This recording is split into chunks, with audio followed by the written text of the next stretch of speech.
Assalamualaikum warahmatullahi wabarakatuh. Alhamdulillah rabbil alamin. Alhamdulillahil fattahil alim alladzi arsyada man istafahu min ibadihi lit-ta'allumi wat-ta'lim wa ja'ala al-'ilma sababan najati wal fawzi biz-zulfa 'indal malikil 'azim. Wassalatu wassalamu ala man arsalahu Allahu hadan ila siratal mustaqim wa ala alihi wa sahbihi al-faizin min suhbatihi wa tiba'ihi bil khuludi fi daril baqa'i wan na'im. Alhamdulillah, di sore hari ini kita kembali bertemu dalam kajian Tanbihul Ghafilin di pembahasan berikutnya tentang babu haqqil walidain. Qala al-musannif rahimahullahu ta'ala wa nafa'ana bi 'ulumihi wa bikum fid dharain amin. Qala al-faqih Abdul Laits As-Samarqandi rahimahullahu ta'ala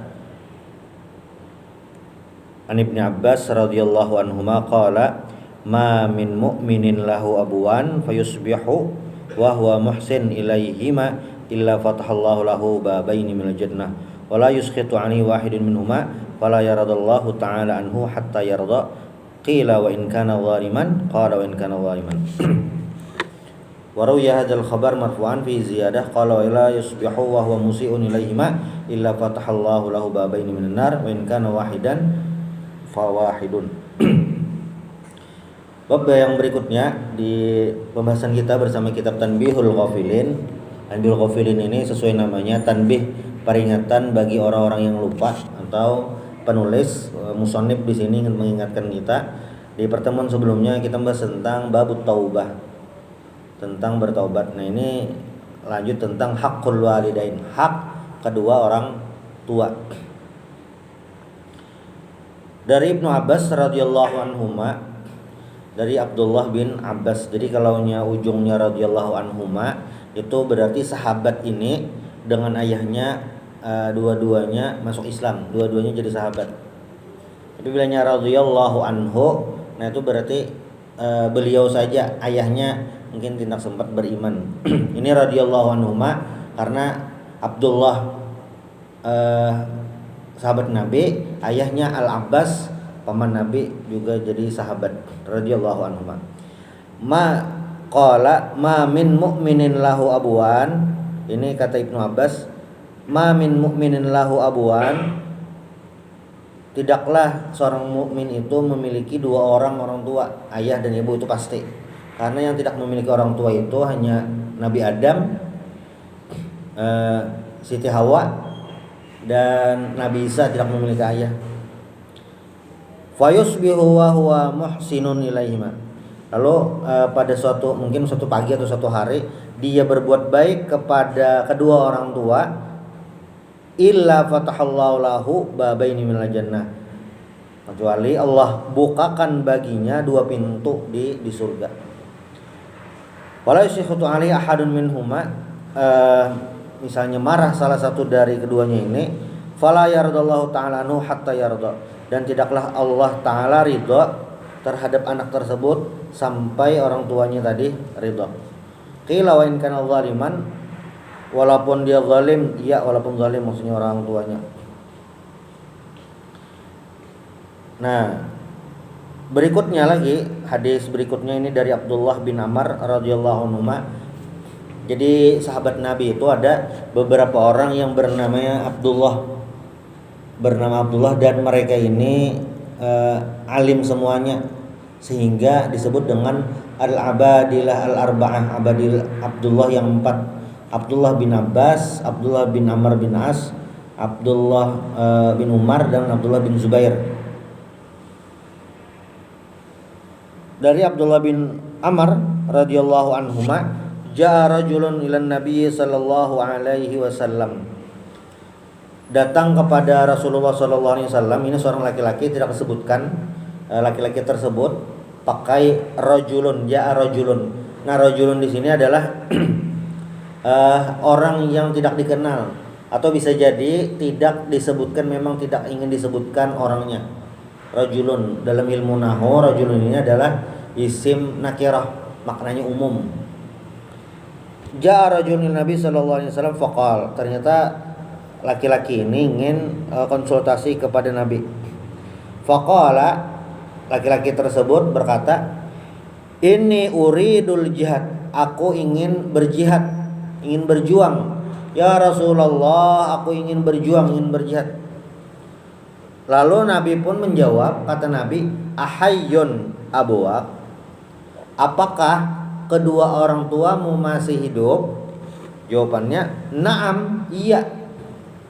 Lalu kata Nabi, "Fa fihima fajahid."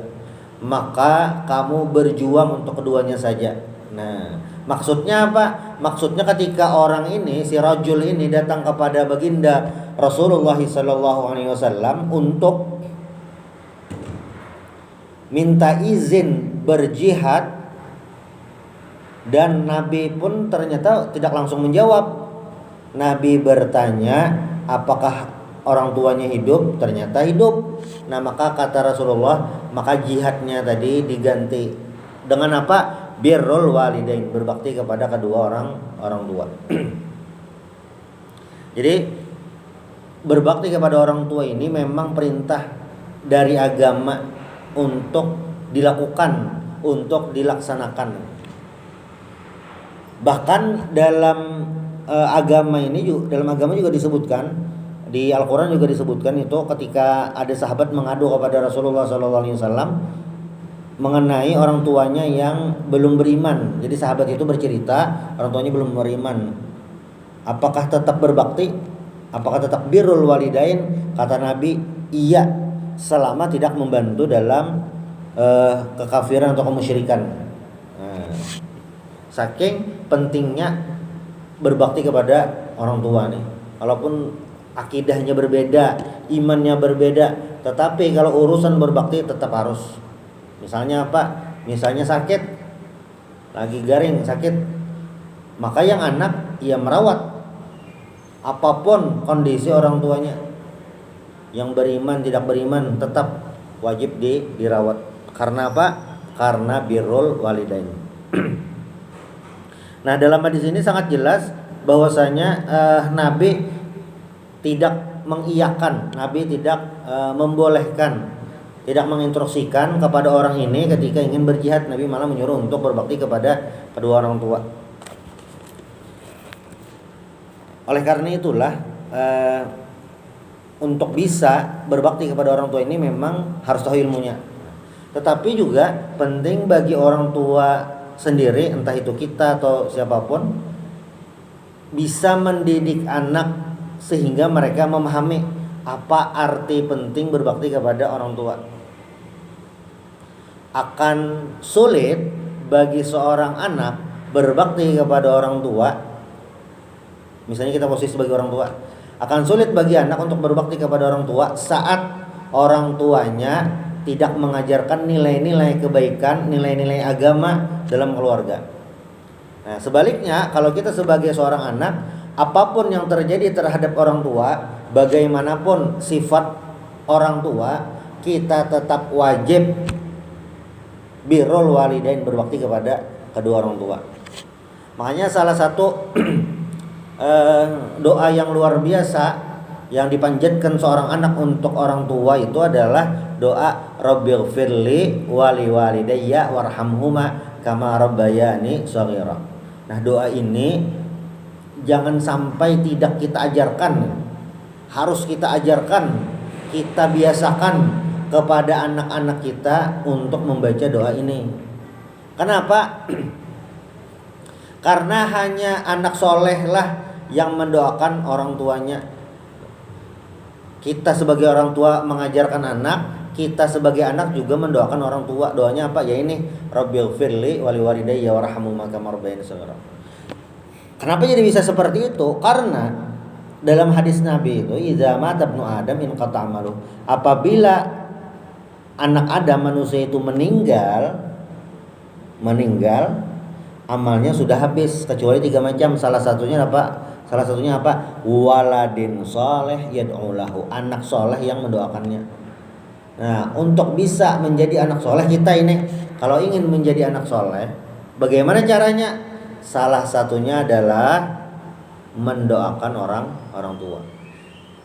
Dan predikat menjadi orang soleh itu bukan hal yang sederhana, itu luar biasa itu.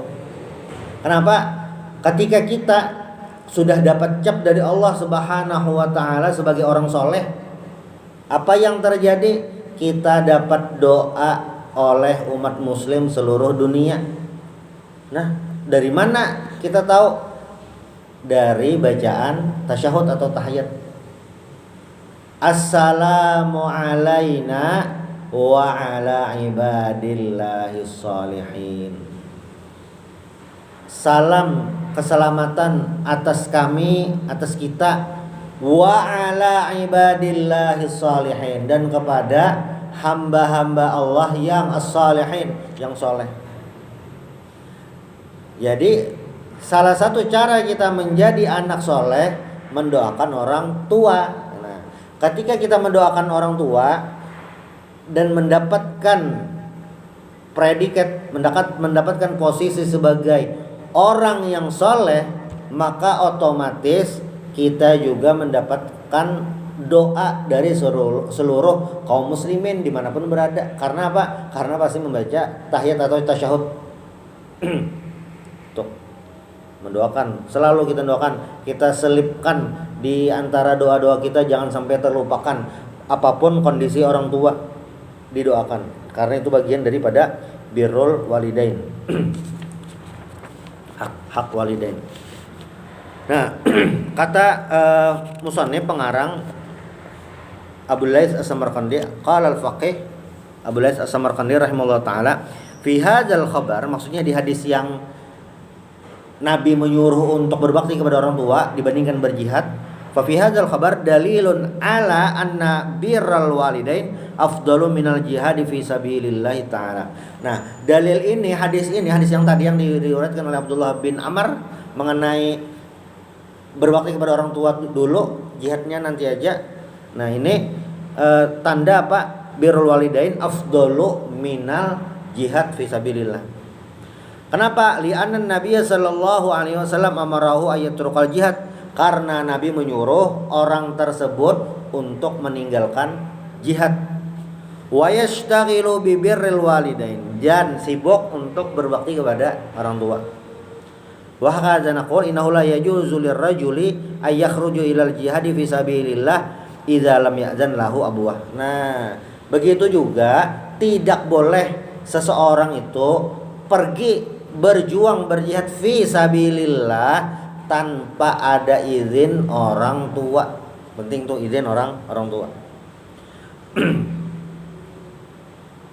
Nah, dan takunul ta'atul walidain afdal minal khuruji ilal ghazw. Jadi taat kepada orang tua itu lebih afdal daripada keluar pergi untuk berjihad fi sabilillah. Luar biasa nih. Makanya apa perbedaan antara yang berilmu dengan yang tidak berilmu? Di ayat itu kan sebutkan ini, qul hal yastawil ladzina ya'lamun wal ladzina la ya'lamun. Apakah sama orang yang tahu dan tidak tahu? Jelas berbeda. Jelas berbeda. Apa perbedaannya? Kalau dalam masalah ibadah, orang yang berilmu itu bisa memaksimalkan ibadah, bisa efisien dalam beribadah. Itu bedanya orang berilmu dengan yang tidak berilmu. Orang yang berilmu tahu, ya seperti orang ini yang ketika bertanya kepada Rasulullah SAW, dan kita pun tahu, sekarang jadi tahu bahwasanya apa? Birrul walidain afdalu minal jihad. Nah,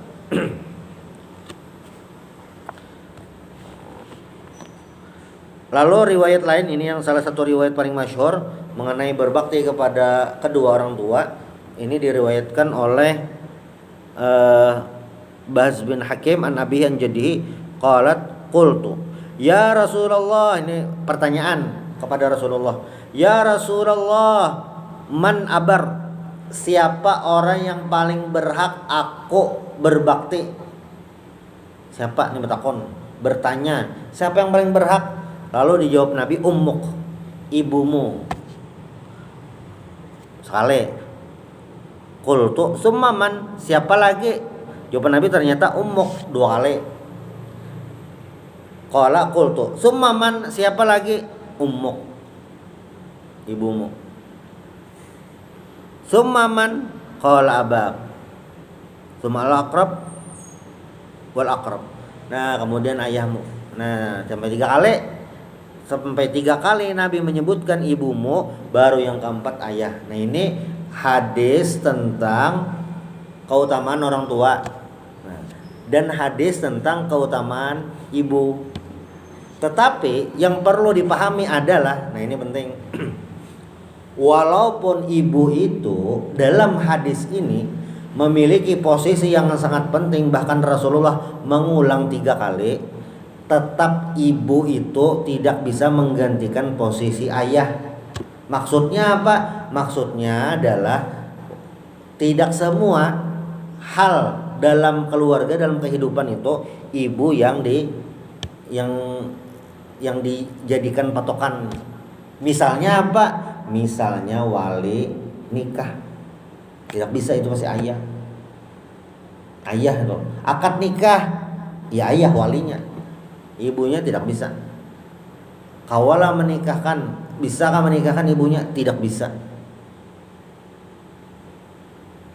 Jadi kan misalnya 2 orang, laki-laki dan perempuan menikah, memiliki anak, misalnya anak perempuan, maka kalau menikah ayahnya itu yang menikahkan karena jadi wali. Kalau ayahnya meninggal, apakah bisa ibu yang jadi wali? Ya tetap tidak bisa.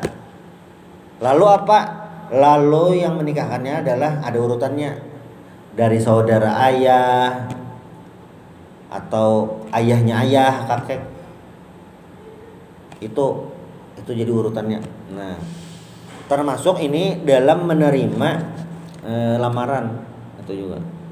Jadi dalam fikih itu ada yang namanya wali mujbir, wali yang bisa memilihkan jodoh untuk anaknya. Nah, ini adalah laki-laki. Kalaunya pian-pian ada melihat, sempat lah. Pokoknya di perpustakaan PAL 6 di teaternya itu di bulan yang lalu itu memutarkan film tentang Datuk Kelampaian. Nah, kayaknya ini masih belum diedarkan lagi karena itu masih milik Dinas Pendidikan Provinsi. Cuma kalau nanti ada kesempatan atau ada membaca bukunya Datuk Kelampaian itu Syekh Muhammad Arsyad Al-Banjari, ada kalau di film itu ada momen di mana beliau menikahkan anak beliau yang bernama Syarifah sebagai wali mujbir. Jadi saat itu Datuk Kelampaian sedang berada di Mekah atau masih berada di Mekah. Anak beliau di kampung itu melangsungkan pernikahan. Yang menikahkan siapa? Sultan Banjar waktu itu. Karena kan rumusnya as-sultanu waliyun man la waliyalah. Sultan atau pemerintah itu adalah wali bagi perempuan yang tidak memiliki wali. Kalau sekarang versinya adalah kepala KUA. Datuk Kelampaian ketika di Mekah menikahkan anak beliau sebagai posisi wali mujbir. Wali mujbir itu adalah seorang wali yang bisa memutuskan langsung dalam memilihkan jodoh untuk anaknya. Nah, Datuk Kelampaian jadi wali mujbir dan menikahkan dengan teman beliau yang namanya Syekh Abdul Wahab Al-Bugisi. Nah, jadi walaupun di hadis itu umuka dalam perwalian itu tetap ayah yang berwenang. Lalu wayuqal disebutkan salasu ayatin nazalat makrunatan bisalasin. Ada 3 ayat yang selalu berdampingan. Jadi ayat ini, perintah ini turun, di sampingnya pasti ada ayat itu juga. Nah, ada 3 macam yang seperti itu di dalam Al-Quran. La yaqbalullahu wahidatan minhunna bighairi qarinatiha. Jadi 3 macam ini berdampingan. Jadi satu ayat itu ada 2 berdampingan. Allah tidak akan menerima satu daripada ibadah tadi sampai yang satunya juga dikerjakan. Jadi perintahnya ini dalam ayat itu selalu berbarengan. Nah, yang seperti ini harus dua-duanya dikerjakan. Kalau cuma satu itu masih belum terima Allah. Apa amal ibadahnya? Aulaha qauluhu ta'ala, yang pertama adalah perintah Allah Ta'ala, wa aqimus salata wa atuz zakah.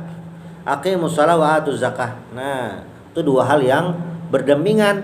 Dirikan salat, tunaikan zakat. Jadi dua-duanya harus dikerjakan. Faman shalla wa lam yu'ti az-zakata lam tuqbal minhu as-salatu. Siapa yang menunaikan zakat, membayar zakat tetapi tidak mengerjakan sholat, maka amal ibadahnya tadi belum diterima. Cuma sholat, zakatnya tidak, ya belum diterima oleh Allah Subhanahu wa taala. Jadi dua hal ini harus berdampingan. Itu yang pertama, sholat dan zakat. Wasaniyatu, yang kedua, qauluhu ta'ala wa ati'ullaha war rasul. Taatilah Allah dan Rasul. Faman ata'allaha wa lam yu'ti ar-rasula lam yuqbal minhu. Siapa yang hanya mentaati Allah Subhanahu wa taala, cuma mengerjakan apa yang ada di dalam Al-Qur'an tetapi tidak mentaati Rasulullah sallallahu alaihi wasallam, atau dalam bahasa lain tidak mempercayai hadis Nabi atau mengingkari hadis Nabi, itu juga melibatnya tidak bisa diterima. Adalah orang yang anti hadis Nabi, ada namanya kelompok ingkar sunnah. Dulu di Banjar ini ada kelompok yang kayak itu. Namanya lain, ingkar sunnah lain. Cuma di Banjarmasin ini pernah ada kelompok yang mengatas nama Al-Qur'an, pokoknya fokus terhadap Al-Qur'an. Kalau sampai di situ tidak masalah. Yang jadi masalah adalah mereka agak antipati terhadap hadis Nabi Muhammad Shallallahu Alaihi Wasallam. Nah, ada pernah sini di Banjarmasin sedikit antipati, nah itu dengan hadis Nabi. Bisakah yang seperti itu? Ya tidak bisa. Jadi paketnya harus paket lengkap. Percaya kepada Allah, percaya kepada Nabi Muhammad Shallallahu Alaihi Wasallam. Itu yang kedua. Lalu yang ketiga, ini yang jadi bahasan di bab ini. Apa itu? Anishkur li walidaik. Faman syakarallaha walam yashkur liwalidayhi lam yuqbal minhu. Kita disuruh sholat dan zakat, satu. Kita disuruh taat kepada Allah dan Rasulnya, dua. Dan yang ketiga, kita disuruh bersyukur kepada Allah dan bersyukur kepada kedua orang tua. Nah, tiga macam ini harus dua-duanya dikerjakan. Jadi saling syarat pelengkap. Tapi pelengkap itu yang penting, karena apa? Kalau cuma satu saja dikerjakan, yang lain tidak, maka amal ibadahnya lam yuqbal, belum diterima. Dalam sebuah riwayat lain, ini di kitab Sahih Bukhari, bab adab. Nah, Imam Muslim juga menyebutkan hadis ini di bab bayanu qaulil iman billahi ta'ala afdhul amal. Bab tentang beriman kepada Allah Subhanahu wa taala, menjelaskan tentang iman itu, beriman kepada Allah adalah paling afdol ibadah. Nah, Imam Muslim menetapkan hadis ini di bab situ. Apa kata Nabi? Jadi Nabi ini ditanya, wasu'ilan Nabi sallallahu alaihi wasallam. Nabi pernah ditanya. Apa pertanyaannya apa? Ayyul amali afdol? Amal ibadah apa yang paling afdol? Amal ibadah apa yang paling afdol? Ibadah apa yang afdol, pahalanya banyak tuh berarti? Kata Nabi, as-salatu liwaqtiha. Salat tepat waktu. Itu salat tepat waktu atau awal waktu. Tepat waktu lah. Jangan kelewatan sembahyang asar, salat asar jam 7 malam. Nah, ini kelewatan. Lalu apa lagi? Summa birrul walidain, summal jihadu fi sabilillah. Nah, kalau sholat tepat waktu sudah pas, maka yang selanjutnya adalah birrul walidain dan jihad fi sabilillah. Itu urutan-urutannya. Nah, inilah yang membedakan antara orang yang tahu dan tidak tahu. Kalau orang yang tahu, memiliki ilmu, belajar, tahu amal ibadah yang afdal itu yang mana, itu yang harus dikerjakan. Tapi ketika kita tidak tahu, maka dia beribadah hanya berdasarkan perasaan aja. Kayaknya ini yang afdal, kayaknya ini yang lebih bagus. Nah, tapi kalau nyari ilmunya, tahu. Amal ibadah seorang guru yang paling afdal ya mengajar. Amal ibadah seorang pedagang itu adalah berbuat jujur terhadap pembeli. Amal ibadah terbesar bagi seorang pegawai adalah melaksanakan tugas dengan sebaik-baiknya. Ini amal ibadah. Nah, jadi ayul amali afdol ini adalah pertanyaan yang sangat relatif. Nanti di hadis lain Nabi akan menyebutkan amal ibadah yang lain. Jadi urutannya bisa beda-beda. Nah, ada yang mengatakan bahwasanya Nabi berkata seperti ini tergantung yang datang itu siapa. Jadi Nabi melihat kondisi orangnya, sehingga banyak hadis-hadis bertebaran yang memiliki redaksi sama ayul amali afdol, amal ibadah apa. Di hadis lain riwayat Abu Hurairah ada seorang sahabat, diriwayatkan mungkin sahabatnya Abu Darda. Jadi datang kepada Nabi minta wasiat. Berarti kan wasiat ini pasti hal yang paling penting. Ausini ya Rasulullah, berikan aku wasiat ya Rasulullah. Lalu jawaban Nabi apa? Jawaban Nabi, la taghdab, jangan marah. Jangan marah. Berarti orang ini kemungkinan temperamennya pemarah. Nah, maka menurut Nabi orang ini amal ibadahnya atau yang paling pas yang harus selalu dijaganya adalah apa? La taghdab, jangan marah. Nah, ini. Jadi penting bagi kita mengetahui hadis-hadis yang tipe seperti ini untuk apa? Memvariasikan amal ibadah kita, tahu kita yang terbaik apa.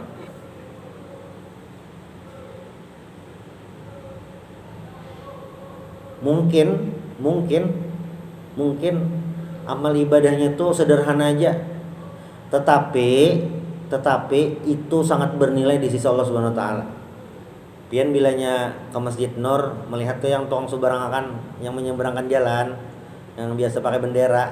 Nah, itu beliau itu setiap hari cuma menyeberangkan jalan. Ibarat tidak akan menyeberangkan, bisa aja menyeberang, pasti bisa aja, ya mungkin agak sulit atau lama. Cuma beliau tuh membantu menyeberangkan jalan ke masjid. Istiqomah itu sangat bernilai. Orang jadi terkenang, terinspirasi. Pekerjaan yang biasa tapi bermanfaat untuk semua orang. Nah, ayul amali afdol ini bisa tergantung kita masing-masing. Yang penting apa? Yang penting ingin melaksanakan ibadah. Nah, dalam bab ini birrul walidain dalam posisi kedua, pentingnya dalam beribadah. Ini tentu tidak akan bertentangan dengan sebuah kaidah la ta'ata li makhluqin fi maksiatil khaliq. Tidak ada ketaatan la ta'ata li makhluqin bagi makhluk. Bagi makhluk itu maksudnya siapapun, manusia atau jin, fi maksiatil khaliq, untuk maksiat kepada Allah Subhanahu wa taala. Dengan orang tua apapun kita terima. Bahasa Banjarnya inggih pun apapun iya terima. Tetapi kalau menyuruh untuk kemaksiatan, tolong jualkan sabu-sabu ini. Nah, bolehkah? Jelas tidak boleh. Karena apa? Karena ini kemaksiatan. Apapun bentuk dosanya. Jangan sholat tidak wajib. Ujar orang tuanya. Nah, jangan diikuti. Kenapa? Karena la ta'ata li makhluqin fi maksiatil khaliq. Tidak boleh kita mentaati makhluk, manusia, siapapun, apapun posisinya, kalau itu adalah maksiat kepada Allah Subhanahu wa taala.